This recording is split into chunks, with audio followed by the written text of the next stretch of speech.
This is Beth Terminella. I'm with 110 Realty Group. I am joined today again with Felipe Caldera with Bolivar Vacations, and we're so happy to have you. Felipe, how you doing? Thanks, Beth. I'm a lot better now that we're in March. Me too, believe me. Yeah. We had a great Mardi Gras here on the Bolivar Peninsula, and I believe there was a lot of homeowners that came in. I don't know what you saw on your end, but I was asking some of the business owners here, and that's kind of what they said that they saw. But I'm really excited to talk to you. You know, I have people who call me all the time who are interested in getting an investment property here, second home or short-term rental. And, you know, they're always, well, what kind of money am I going to make? You know, how much money am I going to make? And I'm always like, well, you know, it really depends on what your goals are. So, you know, what are you seeing? And can you kind of give us some insight on that? Yeah, absolutely. Absolutely. So I think and I have this conversation a lot with homeowners, right? Because I'm sure it's very interesting because people have very different goals, right? You have some people who got into this business 3 years ago when there was this huge like surge of, you know, let's buy an Airbnb. And you have people who, and those people are more interested in, I want to maximize my returns immediately. I want cash, like a huge cash flow immediately, right? Which in some cases is still possible. And I'm not saying that it's not, but it's actually a lot of people that they just want to own a beautiful beach property, a beachfront property. They want somebody to take care of their house for them, and they don't want to pay for it. They want the house to pay for itself. You know, they want, and you know, kind of in that spectrum, we see how people are approaching their investments, and I see a lot of opportunity in our market still. You know, yeah, there's tons.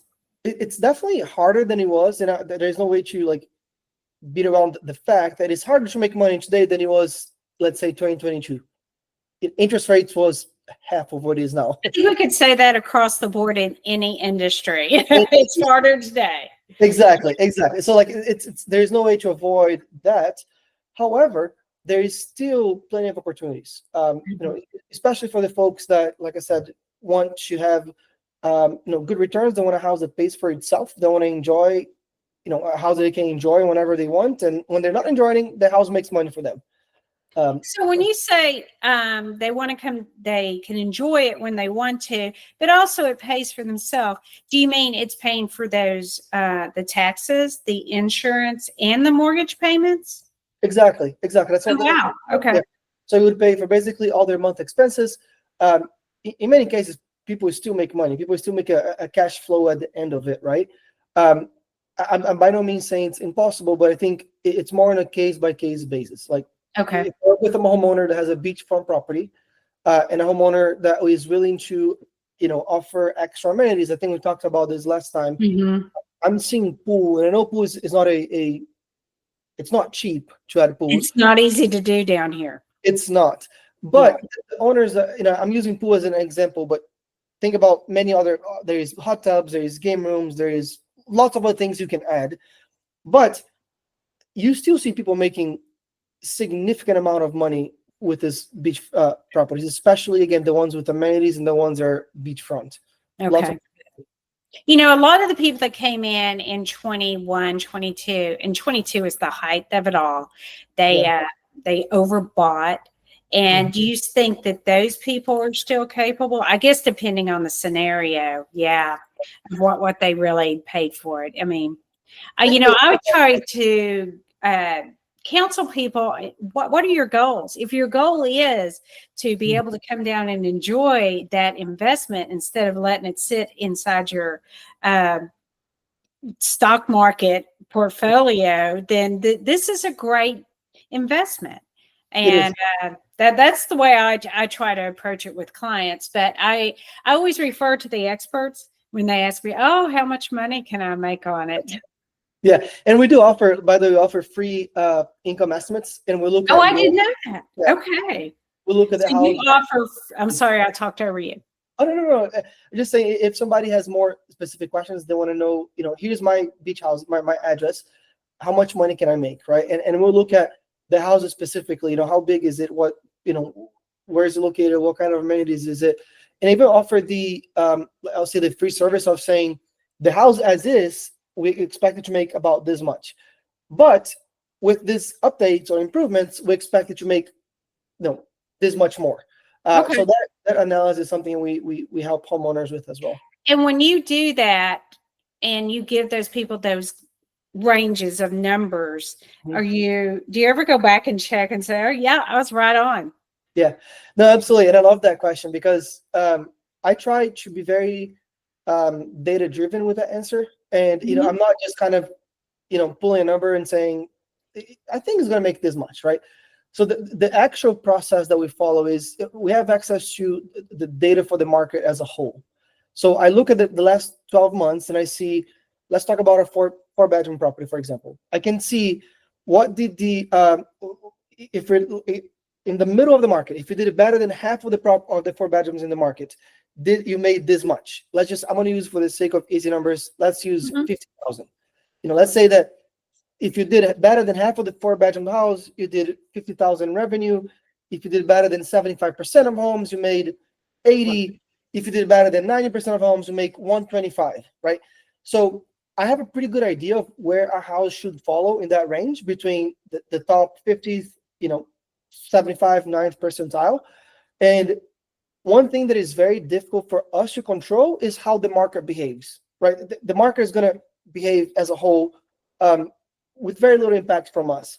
What I do have an impact, and a significant impact, is how the houses that we manage perform within the market behavior, right? So we work really hard to push our houses to that top percentile. If it's beachfront, it should be. There's no reason for not to be above 75%, and in most cases above 90%, for example, right? So that range can slide to the left or to the right a little bit, and we can talk more what I'm seeing 2025 versus. Yeah. Why don't you fill us in on that? Because we are in spring break, right? It starts this Sunday. Is that, or I guess Friday? Yes. So it starts the spring break for Texas. And how long does that go? And what are you seeing out there? Yeah, March is actually an interesting month, and I spent a lot of time looking at this the last couple of weeks because so last year there were 2 big dates that drove March demand. Well, 3 big factors that drove March demand. So spring break was between 2nd and 3rd week of March last year. I think the peak for Houston and Austin was March 9th, if I remember correctly. I think that was the peak. This year is a week later. So spring break this year, it's the 14th and 17th. For not, again, different places have different dates, but I think Houston, for Austin, it's the 14th and 17th. So it's a week later. And the other one was last year, Easter was on March 31st. So we snuck Easter in at the end of March last year. This year is not until like in mid-April or something like that. So it kind of spreads it out. Exactly. So what we're seeing in March is a little bit of a slower start on the first week or so, but with significant pickup in the second portion of the year, of the month, I should say. As a whole, we are actually overperforming last year in almost single one of the properties that we've had with Bolivar Vacations. We're also seeing the market overall do a little bit better than it did last year as well. That's great.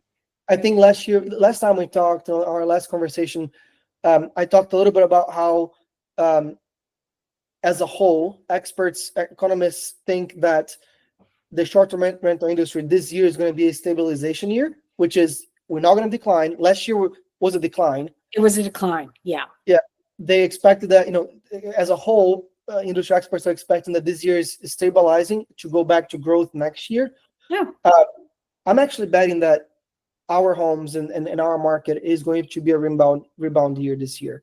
And this may be a different conversation, but you mentioned this earlier, and I've kind of heard this being dabbled. You mentioned Marriott.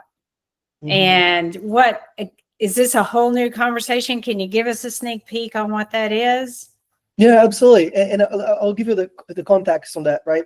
At Bolivar Vacations, we have, it's almost a conflicting goal, but it's an interesting goal. One, we want to grow our own booking website as much as possible, right? I think it's always great because people who stay about vacations homes, like almost everyone comes back and wants to stay at our homes again because of the high standards that we have, the high cleaning score. So we want that to grow, but at the same time, we want as many bookings as possible for our homeowners, right? So if we're just to say, you know what, it'd be very easy to say, I just want to book on our website, and it's 100% direct booking. But then am I maximizing the value to our homeowners by only having an our website? And the answer, of course, is no, right? So to balance that, one of our main goals, of course, is to drive as much revenue as possible to our homeowners. And one way we look at that is having the house listed in as many platforms as possible, right? So what does that mean? So we have our own direct booking site. We have Airbnb, we have VRBO. We recently launched Booking.com. And that is actually going really well. And fun fact, Booking.com globally is the biggest booking platform in the world, even bigger than Airbnb, VRBO. You know, so they're massive. So we launched Booking.com. That's been going really well. And one that we are very, very, very close to launching is Marriott. Okay. Which I think is really cool because, you know, I personally am a Marriott user, and mainly for the reason that I can use points. Like I was going to say, so you can use points? You can. Okay. So is that going to happen? Exactly. So that's the cool thing. So Marriott, they will allow their members to book using points, and they take care of converting the points into cash. And we, as the property manager and the homeowner, of course, will get paid in cash. And, you know, Marriott has a really, really strong following and also great demographics in terms of, you know, the demographics that we want to come, that people come into our houses, which is, you know, families, it's you know, groups of, you know, again, mostly families is the biggest demographics the Marriott serves. So it just ends up being a win-win. And it sounds like a win-win. Yeah, that's great. I love that. Can you get Hilton too? They actually don't have a program. Okay. That's where my points are. Maybe I should switch that up. Yeah. Well, is there anything else you want to add on this? No, I think again, I'm excited to see where the progress that we're making as a market, as you know, this year. I think last year again was a challenging year for the peninsula as a whole. It was several storms, a lot of people. Yeah, exactly right. And there's a lot of. It's too early. We're still, you know, March 4th as we're recording this, and with spring break is right ahead of us. Summer is ahead of us, but the early signs that we are getting for very strong summer demand and very strong, you know, signals that we're getting that this should be a pretty good year. Well, as far as the real estate industry goes, we are still seeing a lot of houses coming on the market.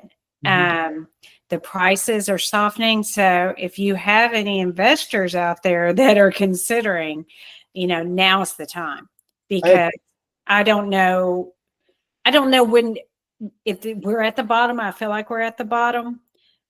And then once revenues start increasing, then I think that inventory will start drying up and people will be like, okay, I'm fine. I can take my house off the market, which is what I'm trying to coach my clients to do instead of selling any equity they have in their house, which then I refer them to you, and hopefully you can get them on a good track and start making some money. But anyway, I just want to thank you for your time. And if people want to reach you, if you don't mind just adding one final point here.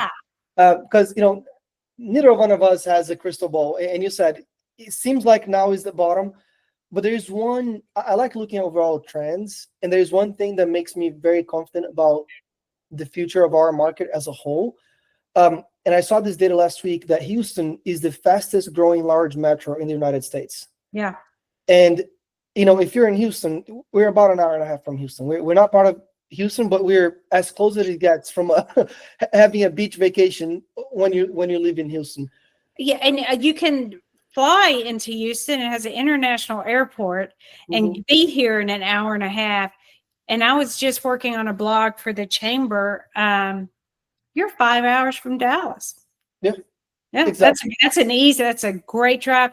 And we should probably talk about what that affordable vacation would look like here on Bolivar. So Absolutely. maybe next time. Absolutely. Absolutely. Okay. I agree. Thank you. Oh, how do people reach out to you if they want to talk to you? Absolutely. You can always submit a request through the Bolivar Vacation site.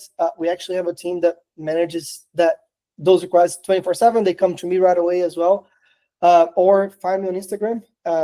That's also an easy way. Invest with Felipe is my handle on Instagram. So, but if you want to reach to me directly, either through Bolivar Vacations or me directly, I'm happy to help any way we can. Great. And if you want to reach out to me, you can go to WeSellCrystalBeach.com, or you can call me. My number's all over my website, and I look forward to hearing from you. Felipe, have a great spring break. Thank you. You're You too. welcome. Thank you. Bye-bye now.